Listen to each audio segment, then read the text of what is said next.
Yes Jupudi గారు, ఏంటి జగన్మోహన్ రెడ్డి గారు పర్యటన అనగానే ఇన్ని ఆంక్షలు, ఇన్ని షరతులు, ఇన్ని కండిషన్లు, ఇది దేశంలో ఎవరికి లేనిది ఒక్కటి ఆయనకి మాత్రమే ఇంపోజ్ చేయడం ఏంటి? 100 మందే రావాలనడం, లేకపోతే 3 వాహనాలు మాత్రమే రావాలనడం ఏంటి ఇవన్నీ?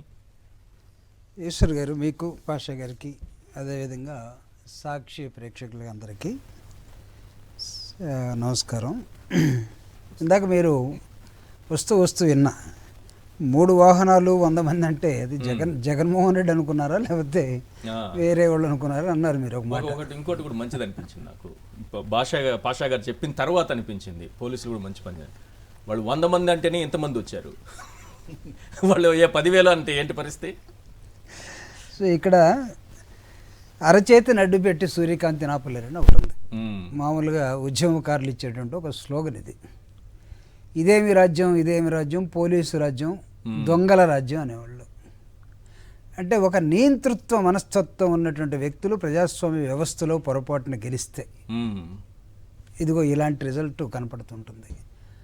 పోలీసు వ్యవస్థను అడ్డబెట్టుకొని వాళ్ళ మనస్తత్వాల్ని ప్రజల మీద ఏ విధంగా రుద్దుతారో ఈ ఆంక్షలన్నీ కూడా కనపడుతూ ఉంటాయి. 1 2 3 4 ఎక్కడ ఆపగలిగారు వీళ్ళు? ఎక్కడ ఒక లెసన్ అన్నా వీళ్ళు తీసుకున్నారా లేదా? ముందు వినుకొండలో ఆపగలిగారా జనాల్ని?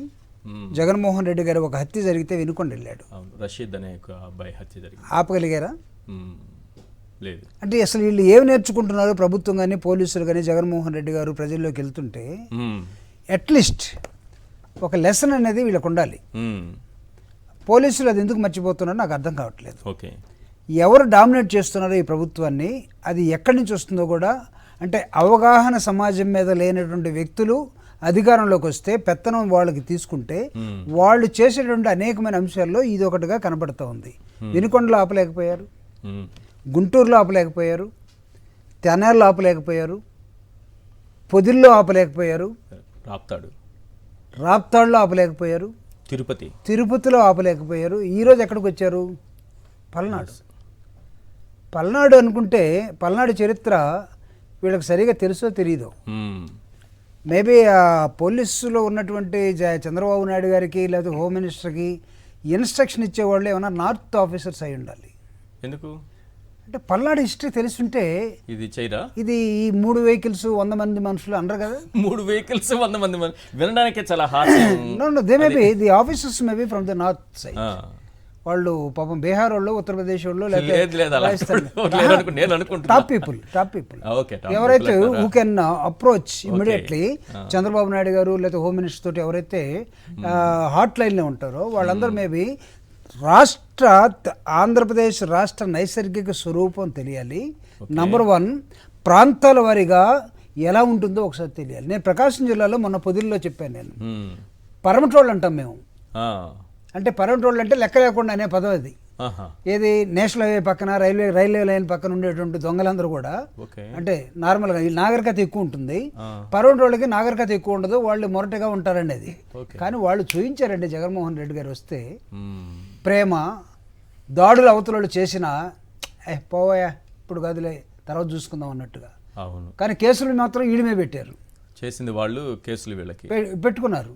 ఈరోజు పల్నాడు చరిత్రలకు ఏమాత్రమే తెలుసున్నట్లయితే ఈ 3 వెహికల్స్ 100 మంది మనుషులు అనే ఆ ఆంక్షల్లో భాగమైనటువంటి ఆ లెటర్ ఒకటి బయటకు వచ్చిండేది కాదు. మీరు అన్నట్టుగా అసలు పోతుంది ఎవరు?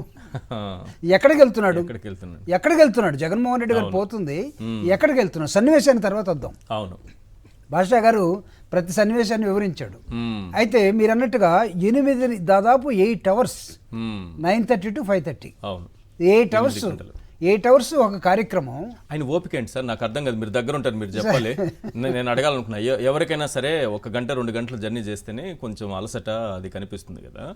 8 గంటల పాటు ఏకదాటిగా ఏ మాత్రం ఓపిక ఆయన బయలుదేరినప్పుడు ఎలా ఉందో తిరిగి వెళ్ళేంత వరకు ఇలా వెహికల్ దగ్గర ఎక్కడము, కనిపించిన ప్రతి చోట అభివాదం స్వీకరించడము, అంత ఓపిక, అంత సహనము, లేకపోతే ఆ స్ట్రెంత్, అంత ఇది ఎక్కడి నుంచి వస్తుంది? మీరు ఎవరికి చెప్పనంటే ఒక మాట చెప్పండి భాషా గారు, మీరు కూడా చెప్పండి. మీరు అందరికి చెప్తున్నారు, చెప్పండి, పర్లేదు. రాయలసీమ వాళ్ళకి ఒక సామెత ఒకటి ఉంది, కార్యం మీద కన్ను ఉండాలంట. అక్కడ కూర్చున్న సురేష్ నవ్వుకుంటున్నారు రాయలసీమ, ఇక్కడ నేను కూడా రాయలసీమ. కార్యం మీద కన్నుండాలండి సార్. జగన్మోహన్ రెడ్డి గారు స్టార్ట్ అయిన దగ్గర నుంచి ఓకే చివరి దాకా అదే అదే అదే ఎనర్జీ మెయింటైన్ చేస్తారు. ఎందుకంటే ఓదార్పు యాత్ర నుంచి నేను చూస్తున్నాను ఎప్పటి నుంచి 2009 తర్వాత నుంచి అదే ఎనర్జీ మెయింటైన్ చేస్తాడు, అదే ఓపికను కూడా మెయింటైన్ చేస్తాడు. మనమన్నా పక్కన వస్తూ ఉంటే రై పొండి పొండి అంటాం కదా, ఆయన ఏమంటాడు తెలుసా, ఎందుకు అంతగా నరుస్తున్నారు, అతను ఉరంటున్నావు ఏంటి, పేరు లేదు అతనికి, లేదు ఒకసారి నాకే నా క్లాస్మేటే నరసింహని, మేము ప్రకాశం జిల్లాలో పలుకూరులో నాకు హాస్టల్ క్లాస్మేట్ ఉంటే వాడు కారు వెనకాల పరిగెత్తా ఉన్నాడు, మా కారు వెనకాల. మేము రే నువ్వు పక్క జరుగురా అన్నాం. ఈయన విని ఏంటన్నా కొద్దిగా ఆయన పేరు ఉంది కదా అన్న, నా క్లాస్మేట్లు అన్న, అతను క్లాస్మేట్ అయినా మనం జనంలో ఉన్నాం. అంటే కార్యం మీద కన్నుంటువంటి వ్యక్తి జగన్మోహన్ రెడ్డి గారు. ఎందుకన్నానంటే సో తను అనుకున్న దాన్ని అతను ఏమన్నా లెక్క చేశాడా, వీళ్ళు 3 వాహనాలు లేకపోతే 100 మంది అంటే ఏమి లెక్క చేయలే, పోదాం పదండి అన్నాడు అంతే. పోదాం పదండి అన్నాడు. ఆ వార్త ఎక్కడ దాకా వెళ్ళిందంటే పల్నాడు దాకా వెళ్ళిందండి.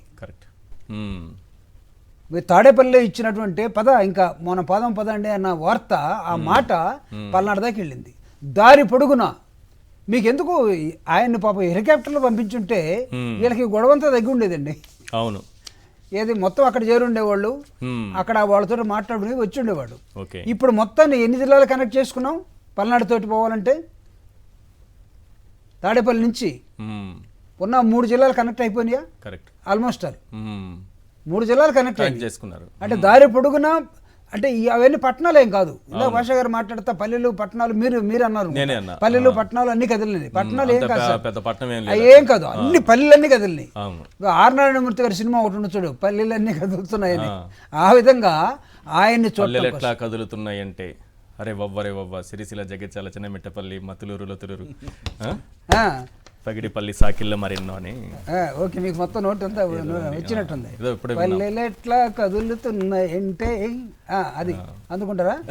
సో ఆ విధంగా జగన్మోహన్ రెడ్డి గారు కదులుతూ ఉంటే కదిలినటువంటి జనం, ఈసారి ఇది తెలుగుదేశం పార్టీకి ఏమైనా బ్రెయిన్ ఉంటే, అంటే నేను ఇప్పుడు ఇది వాళ్ళకి ఏదో మేలు చేసినట్టుగా నేను మాట్లాడుతున్నట్టు అనిపిస్తుంది. వాళ్ళు మేల్కోమని అయిపోయింది, వాళ్ళ చరిత్ర అయిపోయింది.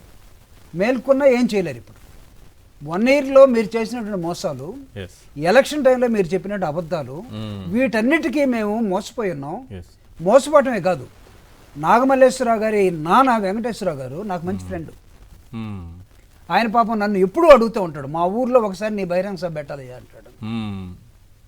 నేను వస్తానులే సపరేట్గా, అంటే అన్నతోటి పోతే మన బహిరంగ సభలు ఉండదుగా, ఆయన మాట్లాడటం అది మాత్రమే ఉంటుంది, వస్తానంట. ఇప్పుడు నాగమల్లేశ్వరరావు గారు పోలీసులకి, తెలుగుదేశం కార్యకర్తలకి, వాళ్ళ మాటలకి, వాళ్ళు బెదిరించిన విధానానికి పాపం బెదిరిపోయాడు. కానీ వాళ్ళ తండ్రి మాత్రం ఇందాక ఒక మాట అన్నాడు, ఒక అమ్మ ఒక అబ్బకు పుట్టుంటే మా కొడుకు జోదగాడని ఎవడో రేపటి నుంచి చెప్పండి రా అన్నాడు. వీళ్ళు ఎందుకు అట్లా క్యారెక్టర్ అసాసినేషన్ చేస్తారు సార్ అన్నాడు సార్ ఆయన. ఎల్లో మీడియా ఎందుకు అతని గురించి అంత, అంటే వీళ్ళకున్న లక్షణాలే కదా, వీళ్ళకి వచ్చిన ప్రాబ్లం ఏంటి? 1 minute ముందే పెట్టారండి ట్వీట్. ఇప్పుడే తెలుగుదేశం పార్టీ ట్వీట్ చేసింది, ఏమని 175కి 175 అంటూ మాయమాటలు చెబుతూ వైసీపీ క్యాడర్ తో 1000 కోట్ల బెట్టింగ్లు వేయించిన పాపం జగన్దే. అలా అప్పుల పాలైన బెట్టింగ్ రాయుడు నాగమల్లేశ్వరరావు, చనిపోయిన వ్యక్తిని బెట్టింగ్ రాయుడు అని చెప్పేసి ఇంత అవమానిస్తుంటే ఎంత ఘోరం అండి, ఎంత దారుణం అండి ఇది.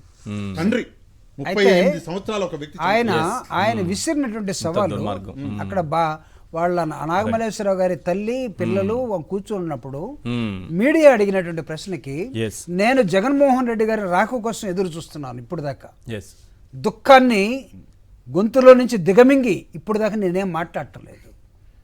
నా బిడ్డను ఎవడైతే జోదగాడు అన్నాడో, రేపటి నుంచి జగన్మోహన్ రెడ్డి గారి ప్రోగ్రాం అయిపోయింది, మీరు ఒక అమ్మ ఒక అబ్బకు పుట్టుంటే రేపటి నుంచి రండి నడి సెంటర్లోకి అన్నాడు ఆయన.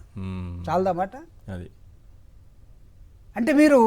అంటే మీరు అసలు జోదాన్ని నేర్పింది ఎవరు? జగన్మోహన్ రెడ్డి గారి కార్యక్రమం కాబట్టి పాపం అతన్ని క్యారెక్టర్ అసాసినేషన్ చేస్తున్నారు ఇక్కడ. ఎందుకంటే ఏదో ఒక రకంగా చెడ్డవాళ్ళుగా చిత్రీకరించాలి. జగన్ వైపున ఉన్నారు, లేదంటే జగన్ ఆయన వైపున ఉన్నారు. చివరెడ్డి గారు ఒక మాట అన్నారు సార్, కారులో నుంచి వ్యాన్లో నుంచి దిగుతూ, నేను మీరు ఎప్పుడు పిలిస్తే అప్పుడు వస్తానంటే నాకు అది లుకౌట్ నోటీస్ నాకు ఇవ్వటం ఎందుకు, నా మీద దొంగ విజయవాడలోనే కేసులు వచ్చి పెట్టడం రూమ్ ఎందుకు? తీసుకుంటానన్నారు కదా. దొంగ కేసులు పెట్టడం ఎందుకు? ఇవన్నీ మాట్లాడుతూ Right. మీకు ఏమైనా ధైర్యం ఉంటే ధైర్యంగా ఎదుర్కొండి మమ్మల్ని ఒక మాట అన్నాడు ఆయన. Yes.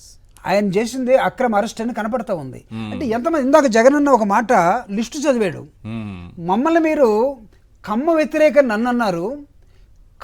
కమ్మ కులస్తుల్లో ఉన్నటువంటి చాలా మంది మీ పరిపాలనలో ఉన్నటువంటి తప్పుల్ని ఏలెత్తి చూపితే వాళ్ళందరికీ మీరు వేస్తున్న శిక్ష ఏంటి? ఒకరిని జైల్లోనే పెట్టారు, ఒకడు బైపాస్ అయిపోయింది, ఒకడు మీ దెబ్బకు తట్టుకోలేక ఒకడు సూసైడ్ చేసుకున్నాడు. అంటే కమ్మ కులస్తులు అంటే మీ దెబ్బకి ఈ విధంగా చనిపోవాలా? ఈరోజు నాకు తెలిసి ఎంత అనుబంధంగా ఉంటారండి కమ్మాసు. అంటే ఆ కులంలో లేదా సామాజిక వర్గంలో పుట్టిన వాళ్ళు చంద్రబాబు నాయుడు గారికే సపోర్ట్ చేయాలా? అంటే రాజకీయ పార్టీకి ఉండకూడదు, ఎవరికి అభిమానులు అయి ఉండకూడదు, అంటే ఏ రాజకీయ పార్టీలోనూ ఉండకూడదు. ఎందుకంటే నాకు చాలా అవినాభావ సంబంధం కూడా ఉంది. ఎందుకంటే చాలా వాళ్ళు ఎంత జెంటిల్గా ఎంత నీతి నియమాలతో ఉంటారంటే వాళ్ళ వ్యవహారం ఏంటో మనిషిని గౌరవించే విధానంలో కానీ. ఎస్, వాళ్ళు చంద్రబాబు నాయుడు గారిని అరెస్ట్ చేస్తే పాపం తట్టుకోలేక అంతా పోలరైజ్ అయ్యి ఆయన కోసం చేశారండి, ఆయన కోసం పనిచేశారు. ఆయన కోసం పనిచేసిన తర్వాత వాళ్ళనే పాముకొని తిన్నట్టు తినేస్తూ ఉంటే జగన్మోహన్ రెడ్డి గారి ఒక లిస్ట్ చదివాడు. ఎవరు వీళ్ళందరూ? అంటే వైఎస్ఆర్ కాంగ్రెస్ పార్టీ అభిమానులు ఆ వర్గంలో ఉండకూడదా? ఆ కమ్యూనిటీలో ఉండకూడదా? సార్, ఇది రాజశేఖర రెడ్డి గారితో, కాంగ్రెస్ పార్టీ తోటి, కమ్యూనిస్టు పార్టీ తోటి కమ్మలకు ఉన్నటువంటి అభిమానం కానీ ఆ ఆలోచన విధానం కానీ కమ్యూనిస్టు పార్టీ నాయకులందరూ ఎవరు సార్? మీరు లెక్కండి.